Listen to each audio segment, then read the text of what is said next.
Dinner tayo. Oh, napakasarap nitong minsan-minsan ko lang natitikman itong kare-kare, mga idol. Compliments ng isang family na pinadala po sa amin sa Salazar family kay Ma'am Annalyn Salazar. Salamat ha.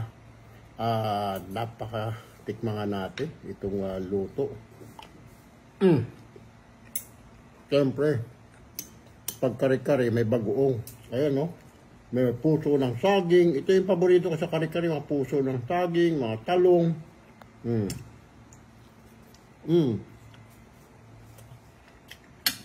Ayun. Sakto. Pati yung bagoong manamis-namis. Swak na swak talaga dito sa kare-kare.